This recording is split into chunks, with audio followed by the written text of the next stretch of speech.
প্রিয় প্রবাসী স্বামী, লিখলাম রমজানের চিঠি।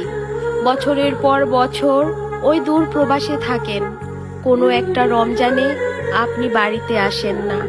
আপনার সাথে কখনো হয় না আমার সেহরি খাওয়া, হয় না কখনো ইফতারিতে একসাথে আনন্দ করে ইফতারি খাওয়া। তবু আমার দুঃখ নেই, আপনি শুধু ওই দূর প্রবাসে ভালো থাকেন।